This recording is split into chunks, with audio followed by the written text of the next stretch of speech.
দুই ভাই একই দিনে বিয়ে করলো ভালোবেসে। বিয়ের অনুষ্ঠান হলো। বাবা ও মা খুব খুশি। বড় বউ প্রিয়াঙ্কা ধনী পরিবারের, কিন্তু ছোট বউ শেফালি বাড়ির অবস্থা ভালো না, খুবই গরিব। সংসারের ভার শাশুড়ির উপর, আর শ্বশুর ভালো একজন ব্যবসায়ী। দুই ভাই স্কুল মাস্টার, শুধু স্কুল আলাদা। সকাল হতেই শাশুড়িকে রান্নাঘরে যেতে বারণ করে দিল বড় বউ। মা, আপনার বয়স হয়েছে, আপনি আর কোনো কাজ করবেন না, এখন থেকে আমরাই সব কাজ করব। সারা বাড়িতে প্রয়োজন মতো সিসিটিভি লাগানো। বড় বউ বুদ্ধি করে দিনের কাজ শুরু করায় ছোট বউকে দিয়ে। ছোট বউ সকালবেলা উঠে চা জল খাবার তৈরি করে বড় বউকে ডাকে। প্রত্যেকের ঘরে গিয়ে খাবার দিয়ে আসে বড় বউ, যার ফলে বড় বউয়ের সুখ্যাতি ছড়িয়ে পড়ে। সবাই বড় বউকে নিয়ে ব্যস্ত হয়ে ওঠে। ছোট বউ সকালের কাজ হয়ে গেলে আবার দুপুরের রান্নার ব্যবস্থা করে, এবং রান্না হয়ে গেলে বড় বউ তাকে আর সামনে আসতে দেয় না, বলে, যা, আমি সবাইকে খেতে দিচ্ছি, তুই স্নান করে নে। খাওয়ার টেবিলে বসে রান্নার সুস্বাদু আস্বাদ পেয়ে বড় বউকে সবাই মাথায় করে রাখে। ছোট বউকে সবাই যেন একটা ছোট নজরে দেখতে থাকে, এমনকি স্বামী পর্যন্ত।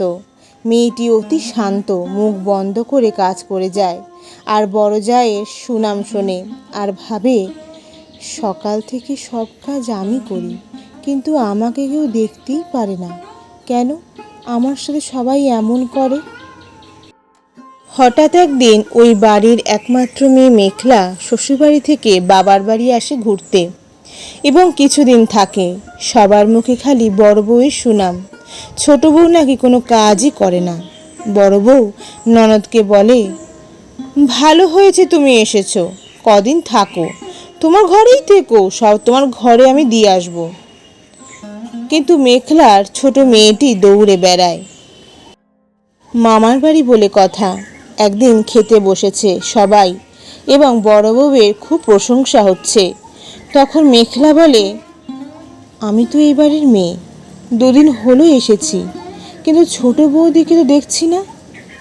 মেঘলার মা বলে, উনি পটের বিবি, বেলা 9টায় ওঠে, তারপর আর কি, তৈরি খাবার পায়, খায়, খেয়ে আবার টিভি দেখে, সময় কাটায়। সব তো বড় বউ ঘরের কাজ করে, এমনকি কাজের লোক তুলে দিয়েছে। কত গুণ, কত কাজে, অথচ দেখ কত বড় লোকের মেয়ে।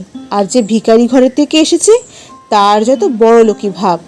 আমরা তো ওর সাথে ভালোভাবে কথাই বলি না, শুধু ছোট খোকার বলতে হয় তাই বলে। মেঘলা সব শোনে, ওর যেন কেমন একটা খটকা লাগে। ছোট বৌদির ঘরে গিয়ে বলে, তুমি এত দেরি করে ওঠো কেন? তোমার কি শরীর খারাপ? ছোট বউ চুপ করে থাকে। দুই ভাই অফিসে যাওয়ার পর মেঘলা সিসিটিভি ক্যামেরা ফলো করে, এবং যা দেখে তারপর অবাক হয়ে যায়।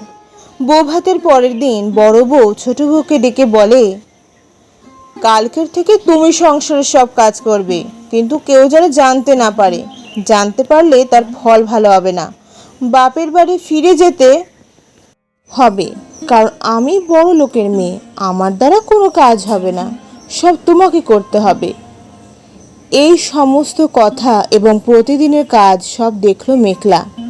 পরদিন ভোরবেলা বাড়ির সবাইকে ডেকে তুলল, এবং সবাই তাদের নিজের চোখেই দেখলো যে বড় বউ রান্নাঘরের চেয়ারে বসে ঘুমাচ্ছে, আর ছোট বউ একা সব কাজ করছে। তখন চুপ করে সবাই চলে গেল। যখন খাওয়ার টেবিলে বড় বউ খাবার দিতে এসেছে, তখন শাশুড়ি বলল, ছোট বউ কোথায়?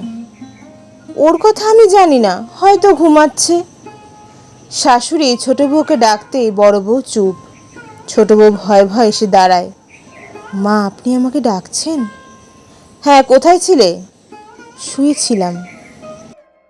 তাই? রান্না কে করলো? দিদি। শাশুড়ি বলল, কালকের থেকে তুমি আমার কাছে কদিন শোবে।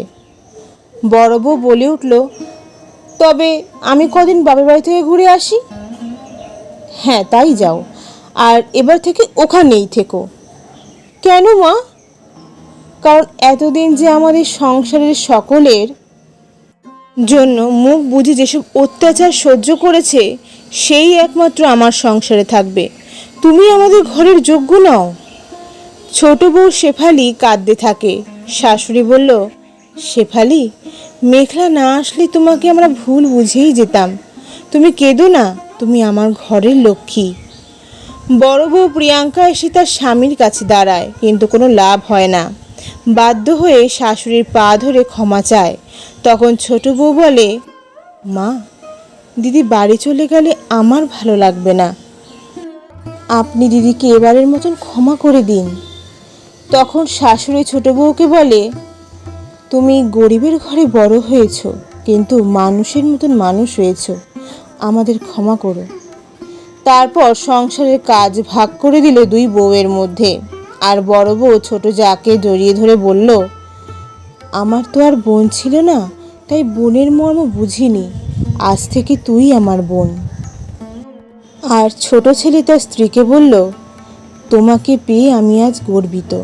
আমি তোমাকে চিনতে পারিনি। এই বাড়িতে আর তোমার অবহেলা হবে না। বন্ধু সবাই, বলছি শোনো, বড়লোক বা গরিব এটা বড় কথা নয়। সবচেয়ে বড় হলো মনুষ্যত্ব, মানবিকতা, ভদ্র আচরণ, ত্যাগ, নিষ্ঠা, সহ্য ক্ষমতা। যে সকল সংসারে এই সকল গুণ ঘরগিন্নির মধ্যে আছে, সেই সংসারে সুখ আসবেই, একদিন আলোর প্রকাশ হবেই। ধন্যবাদ। গল্প রচনা শ্রীমতী নন্দিতা দাস, কণ্ঠ রিজা দাস। জয় তারা, জয় বাম।